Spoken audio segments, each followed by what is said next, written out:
The nuclear deterrent is the foundation of any plan to keep Britain safe. It is essential. That is why Labour has announced a new triple lock commitment to our nuclear deterrent. We'll maintain Britain's continuous at-sea deterrent 24 hours a day, 365 days a year. I think the idea of anyone ever using a nuclear weapon anywhere in the world is utterly appalling and terrible. It would result in the destruction of the lives and communities and environment for millions of people. And the UN General Assembly has voted for a global ban on nuclear weapons. And you know what? It's only a small number of countries that have opposed that ban. Sadly, one of those is Britain. And so I want to say, this year, when the Nuclear Non-Proliferation Treaty comes up for review, let's make sure that we do support the global ban and get into the mainstream of all the other countries of the world and not stand alone and outside. Right, a very warm welcome to Peter Watkins, CBE, Cambridge graduate, joined the MOD back in 1980, I think it was. A number of appointments in the Ministry of Defence, but the key one, I think, for us is between April 2014 and November 2018, you were the Director General in the MOD, and one of your areas of responsibility was defence policy on deterrence, both nuclear and not nuclear. And of course, with a 38-year career in the MOD, you're uniquely well placed to inform this debate. So thank you very much for joining us today. Thank you. Now, we could end up doing hours of conversation about this. So I'm going to get straight to the sort of opening point, really. Nuclear weapons have been around now for 80 years. They're ferociously expensive. We've had 3.5 decades of peace dividend. Are they still relevant anymore? Where, are there key parts still of UK policy on deterrence? They are, but why? Why are they still endured so long, given that since the Second World War, they've never been used? Well, they are relevant, and in some respects, their relevance lies in the very fact that they've never been used. I mean, the purpose of nuclear deterrence, at least as we set it out in our nuclear doctrine, is to deter the most extreme threats, and that's a phrase that's been used for many years, to the security and way of life of the United Kingdom and our allies. I mean, back in the 1980s, I remember people saying, Polaris, as it still was, that didn't deter the Argentinians from invading the Falkland Islands. Therefore, what's the point of it? Well, it didn't exist for that reason. I mean, the origins of the British nuclear deterrent obviously lie in the Cold War. The decision to build such a deterrent was taken by, as it happens, a Labour government in the second half of the 1940s. The context was, of course, the threat to Europe from the Soviet Union, and they believed that we needed, as a country, we needed to have that deterrent to the most extreme threats that we might face. So yes, you said 3 decades of the peace dividend.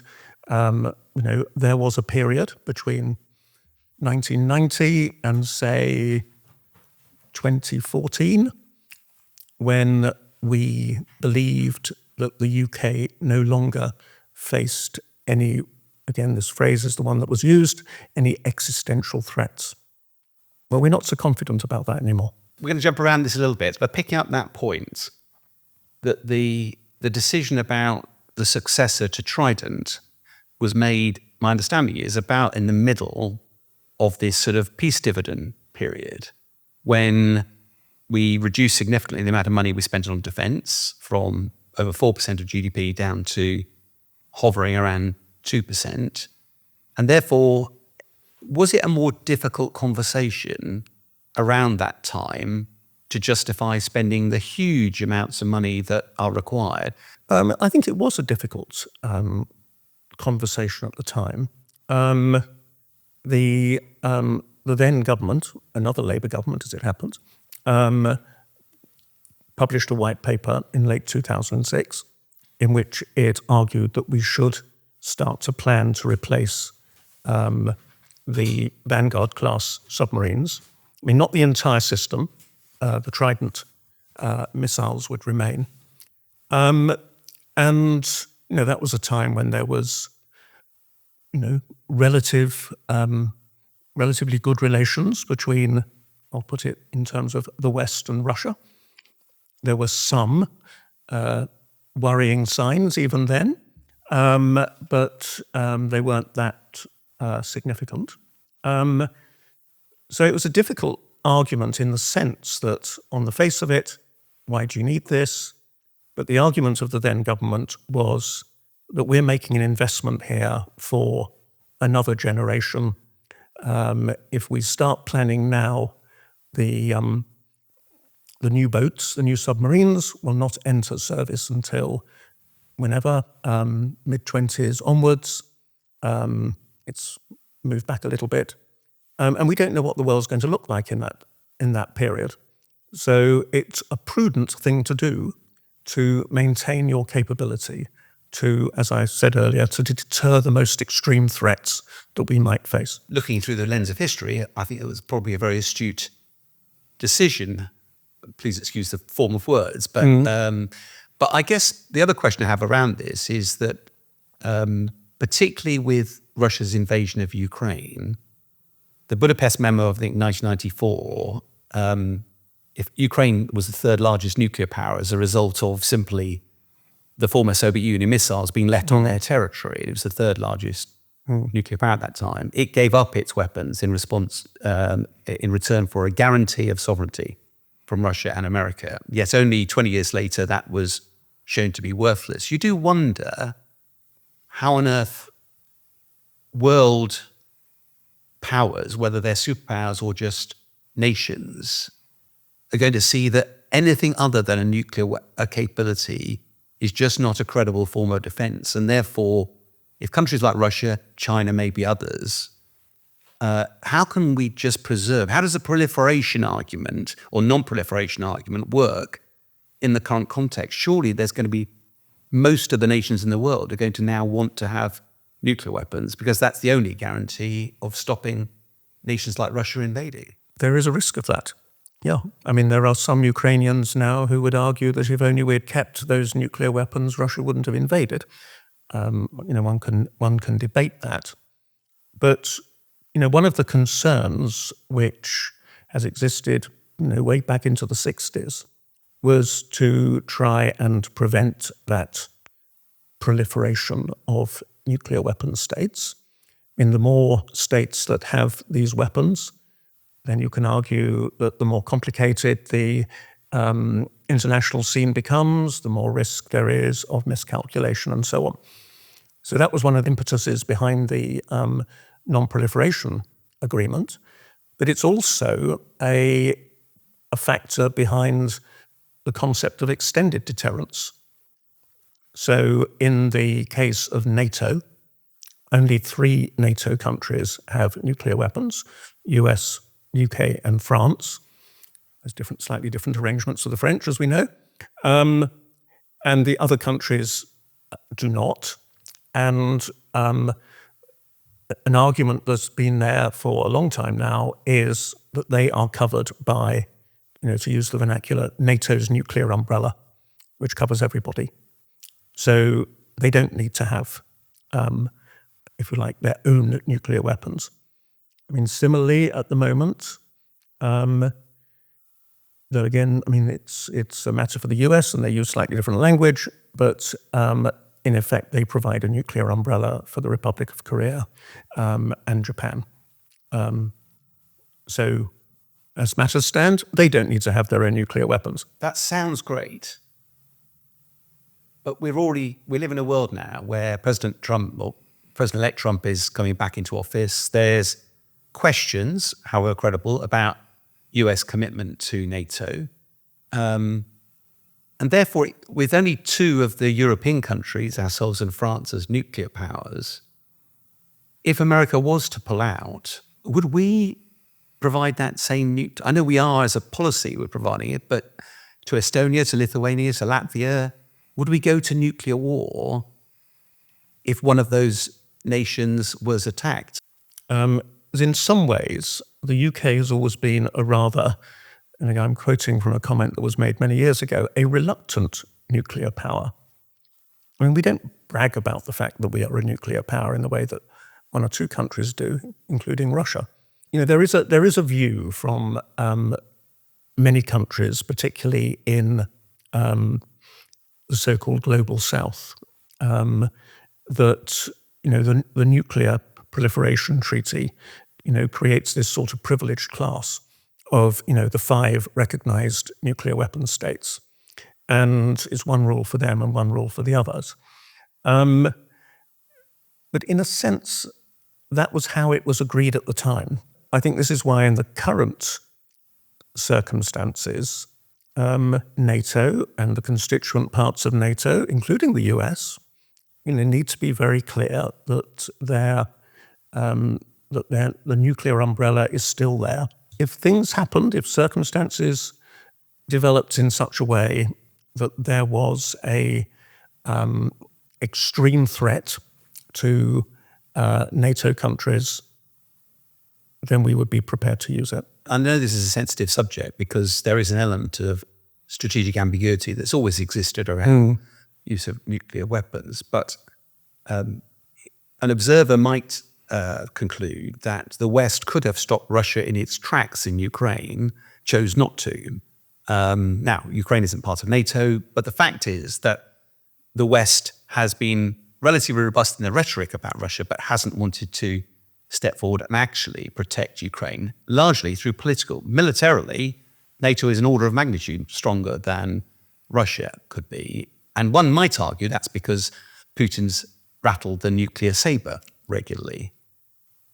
So there is an argument at the moment in, you know, various circles about whether deterrence failed in the case of Ukraine.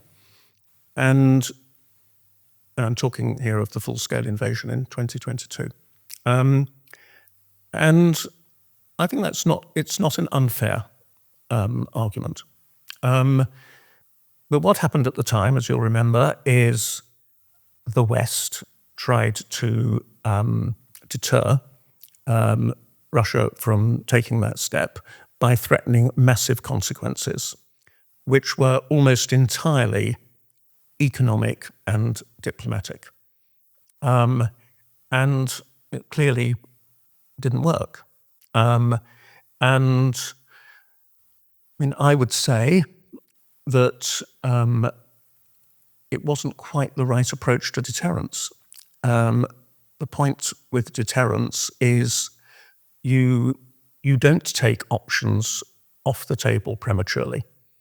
And it was made pretty clear to Russia at the time, or Russia would have deduced this from what was said, that there were no military options. And one of the, if you like, aspects of deterrence, or one almost always take into account, is what people call the asymmetry of interest.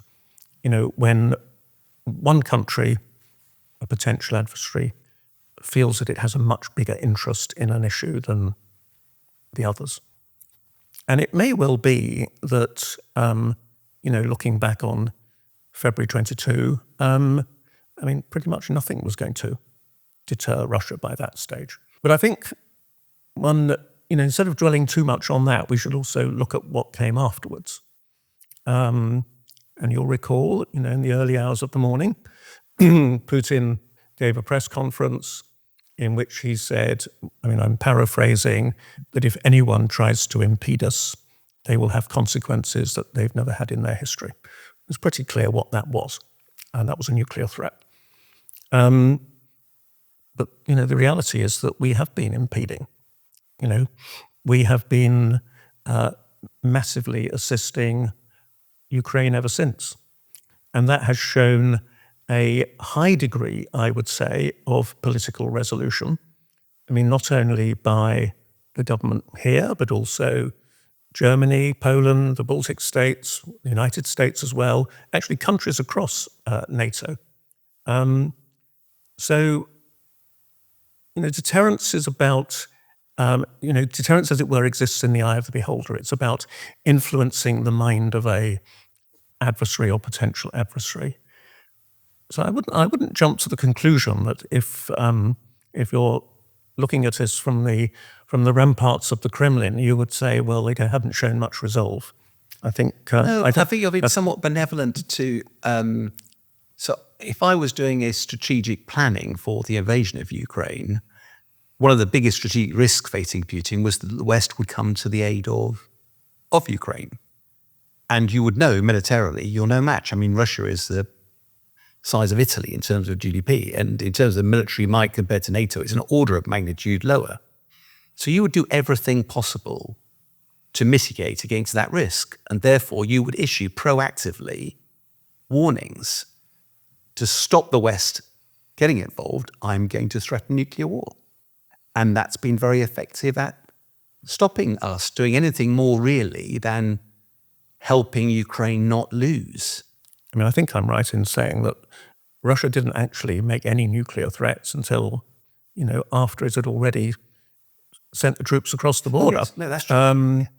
And, there was a nuclear threat then, which was clearly designed to stop us supporting Ukraine, and when it didn't. They also forward deployed nuclear weapons to Belarus, which, and then... Well, that was later. Yeah, it was, but it was all part of the whole, Russian deterrence play. It is a phenomenally expensive undertaking, and I'm trying to remember that. I'm looking at my notes because we had 225 warheads, I think. We've got a relatively small number of warheads when you start comparing it to thousands that are held with other folks. And most of that is because our primary nuclear deterrent is mounted in a nuclear submarine. A continuous at-sea deterrent is the principle. In other words, we always have one submarine, run silent, run deep, and that's the basis of our nuclear deterrent. That does rely on the fact that submarines are very difficult, if not impossible, to track underwater, because as soon as you're able to track them, they can't go that fast. I'm talking about, they can't go hypersonic, they can't go hundreds of miles an hour. And therefore, you wonder, with the massive advances in technology that are going on at the moment, we're investing in a capability that's reliant on the submarines not being easily detectable or not detectable for the next 50 years. That must be a difficult assumption to bottom out, to work out what the level of risk that implies. Yeah, but could I just go back a bit? I mean, we as a matter of policy have, and again I'm sort of quoting, there is an independent, minimum credible deterrent. So with one platform, with one delivery system, with one warhead, and a relatively small number. The government announced in 2021 that the ceiling would be 260, which was a slight increase on numbers that had been floating around before. So that is our policy. And obviously that does involve, or potentially involve, or entail the risk that you said about, over decades, submarines might become more easily detectable and so on. And this is not a new debate. I mean, this discussion has been, I remember it was quite active in about 2014, 2015, when I was in Ministry of Defence, and various commentators at the time were, arguing that the oceans were about to become transparent. I think my counterpoint here would be that there's no certainties here. We're talking about probabilities. Yes, some technological advances could make submarines more detectable, but there could be technological advances that make them less detectable. I mean, and as we're seeing in Ukraine at the moment, with Russia's war on Ukraine at the moment, with drones, for example, the offense defense cycle, the measures countermeasures cycle, how it works. So I'm personally not unduly bothered about this. I mean, I think this is, one should never be complacent about these things, but I think this is something one can manage. Yeah, and it was just interesting reflecting on how quickly some of the technology has changed. I've reflect back into when you joined the MOD at about the time I was at university, and mobile phones, they were bricks if you had them at all at that stage. There's been such a rapid advance of technology, and there's a lot more work now, undersea cables being vulnerable. It feels like there's going to be a switch to underwater capabilities, whether it's just policing, supervising, or whatever. Can I just bridge on from that, though? So we as a nation used to have air-launched nuclear capability. The Royal Air Force had a capability there. Euphemistically called tactical nuclear weapons.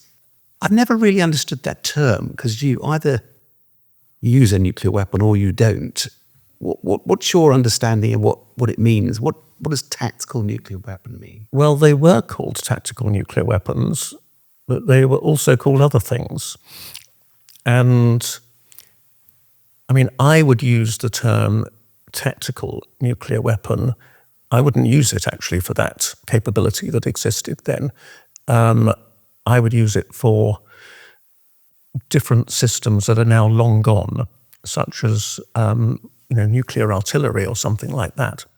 I mean, I basically share your skepticism about that word tactical, because it implies that you would use nuclear weapons as part of a sort of war-fighting strategy. And of course, this is what the great debate was in the early 80s, that this was what the United States and what the CND and others were arguing, that this is what the United States and NATO were trying to do. Because there's all talk about a threshold, wasn't there? Yeah. Below the threshold of full nuclear war, and you went. Yeah, I mean, the fact is that nuclear weapons can be. Nuclear warheads can be adjusted. They can have a relatively higher or lower yield. But the whole point of them is that they are very destructive. And once one nuclear weapon has been used, once, if you like, that taboo has been broken, which has been in place now for 80 years, you can't be sure that, another one won't be. So the term tactical, I think, is quite unfortunate in a way. So I think a better term to use, and I think this was the official term for that capability that the RAF had until 1998, is substrategic. I mean, it's for circumstances short of ones where you're having to in effect, hold at risk, again, to use one of the phrases that was used at the time or back in the day, but is still relevant in a way, key aspects of your adversary's state power. It would be for lesser circumstances, whatever it might be, but it wouldn't be tactical in the sense of, we'll just drop a nuclear bomb over here because create some sort of tactical advantage in a... Russia still has the term tactical in its doctrine, and therefore that feels there's a sort of asymmetry in terms of a potential adversary's understanding of what the threshold that might trigger full nuclear conflict might be.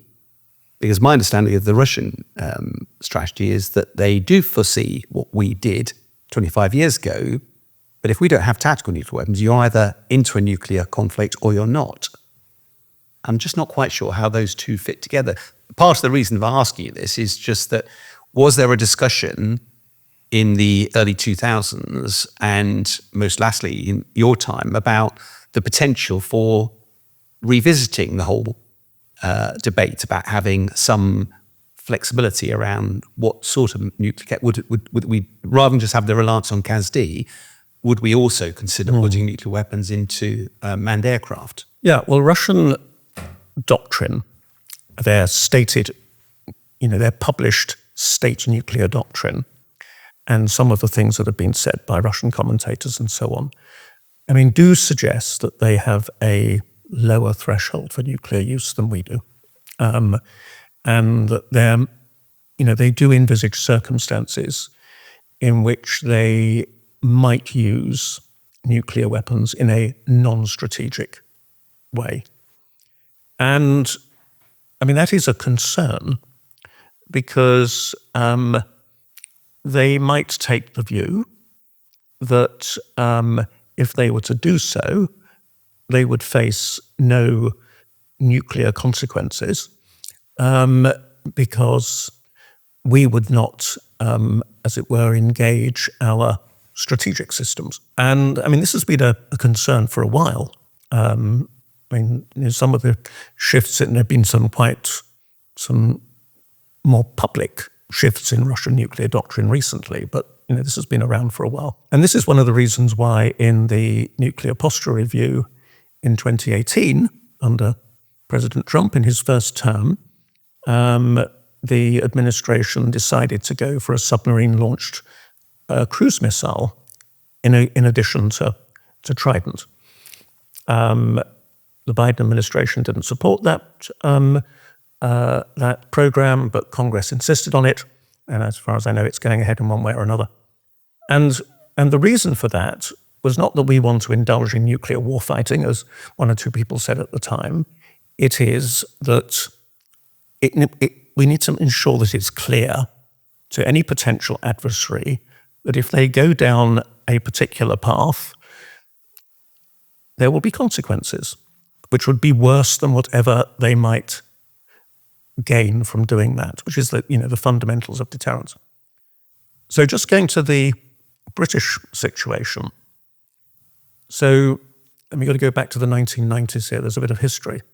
In the early to mid-1990s, the then government decided not to continue with a program to replace the weapons then held by the RAF. This is the WE-177 system that they had. And around the same time, there was a link, obviously, it said that Trident had a sub-strategic role. So the Trident system in service with the Royal Navy, with the Vanguard submarines, could be used in, if I could put it, sub-strategic circumstances. There hasn't been many public references to that recently. Not for a decade or more. It is a slightly problematical, I think, this is a personal view, I think it's a slightly problematical position because, for two reasons. One, I think, more serious than the other. One is that if we have only one submarine on patrol in a crisis, and the circumstances were such that we had to use it, had to launch a missile, then potentially you would compromise the position of the submarine, and you would have lost your secure second strike capability.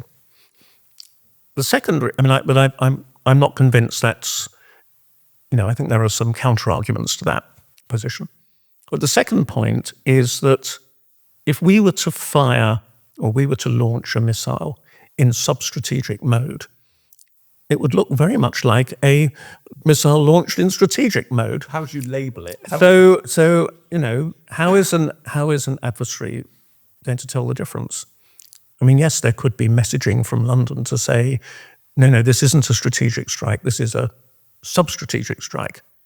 But, would they believe us? So I think using the same system in those two different modes, or having the same system to be potentially used in those two different modes is, I think, a bit problematic. So those decisions were made in the 1990s. So first of all, not to replace the WE-177, and then a little bit later to withdraw them without replacement.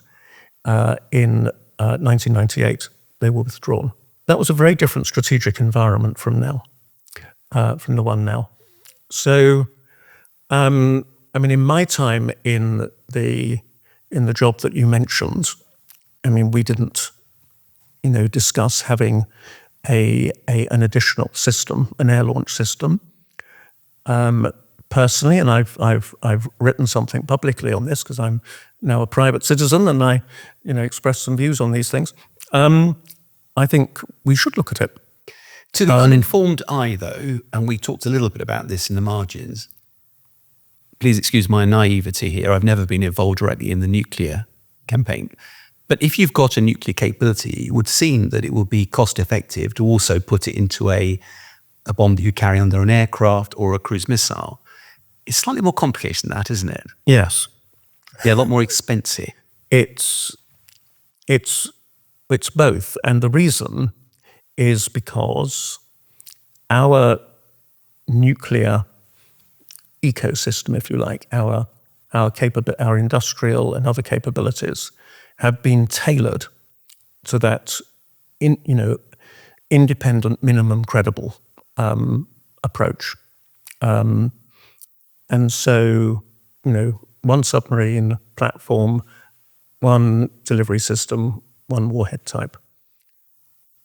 And if we were to go down the route that you suggest, then we would have to take a number of quite big and difficult decisions, and expensive ones. I mean, for a start, we would need a different platform. Typhoon is not nuclear capable, neither is the F-35B. So we would have to procure another plane. F-35A is a nuclear capable platform. It's obviously in service with the United States. It is being procured by a number of the so-called dual capable aircraft states in Europe. We'd need a new delivery system, whatever it might be, standoff weapon, and we'd need a different warhead, a new warhead. So when you add all... couldn't just buy those from America? No, we couldn't, because that would be in breach of the Non-Proliferation Treaty. So if you add those three things together, this is potentially quite a complicated and big decision, yes. And expensive. I mean, that said, I think personally, given the change in circumstances and the strategic situation we now find ourselves in, we should look at it. And we should consider whether there are, given the scale of the expenditure and so on involved, we should consider whether there's intermediate steps we could take. And one might be for the UK to join NATO's nuclear sharing arrangement. I mean, at the moment, we're not one of the so-called dual-capable aircraft states. We don't have a nuclear-capable plane at the moment. But were we to adjust, I'll put it euphemistically, our F-35 order, then we could enter that arrangement. And that would give an opportunity. Well, I think it would be a good thing because it would strengthen and provide more substance and credibility to NATO's existing arrangements. I mean, not that they're weak in any way, but they're pretty, it would be stronger if the UK were to be part of them. But B, it would provide a route for the RAF to, if I might put it this way, relearn its nuclear IQ. Because it has not been, the Royal Air Force as a service has not had any nuclear duties now for over a quarter of a century. So I think this is an option that should be looked at seriously. The whole deterrence theory is about, your adversary believing that the benefits he might gain from attacking you would outweigh the risks involved. And the whole purpose, in a way, of the nuclear deterrence is that that's a very difficult balance. He's almost certainly going to be badly hurt by doing some form of aggression. But one bit of that deterrence is the actual capability. The other is because it falls under the auspices of the Prime Minister to make the decision, doesn't it? So this is heavily dependent on two pillars. One is having the capability, fiercely expensive. The other is political intent to use it. I quote now from February 2016, when Jeremy Corbyn, who has been a member of CND since he was 15 years old, was leader of the opposition. I don't want to replace Trident. Everybody knows that. Many of the British public don't want to replace Trident. We live in a world where so many things are possible, where peace is possible, so many places. I'm here because I believe in a nuclear-free Britain and a nuclear-free future. We live in a liberal democracy. Everyone's entitled to their view. But surely our current Labour government, there were people who are serving in that, who served under Jeremy Corbyn. Does Jeremy Corbyn's opinion undermine in any way the perception of our government's commitment to actually using nuclear weapons if it had to? Nobody wants to see these abhorrent weapons ever used, but the whole premise of their effectiveness is that suspicion by our enemy that we might just use them. Does Corbyn's statement still leave a dark shadow over our national capability? I would say no. For a start, he wasn't Prime Minister at the time. No. And secondly, he didn't even represent his own party's policy, because official Labour Party policy at the time was not what he said. And if you take the sort of longer view, there has been sort of remarkable continuity in this country between governments of different flavours on nuclear deterrent. I remember the debate that took place in the House of Commons. I don't know whether he made this comment at the same time. This was in July 2016. And a backbench MP got up and asked the then Prime Minister, it was Theresa May, she had been Prime Minister for all of a couple of weeks, and I'll paraphrase slightly, would you press the button? And she said, almost without hesitation, yes, if I had to. And she received a certain amount of criticism for that, but it was absolutely the right response. Because, as you say, for an adversary, we must ensure that an adversary cannot exclude the risk that there might be this sort of response. The adversary might think, they'll do everything possible to avoid taking that step. But if there's even the smallest percentage chance, probability, that might be a response, then, an adversary is facing catastrophic consequences. And that's the, if you like, the deterrence paradox that we have to sustain. I could talk about this for ages, but we are mindful of the time. Thank you so much for your time today. It's a genuine privilege to have a chance to have a proper conversation about this away from some of the rhetoric. I think it's such a cornerstone of our national security capability, and yet it's not discussed that often. So thank you so much for your time.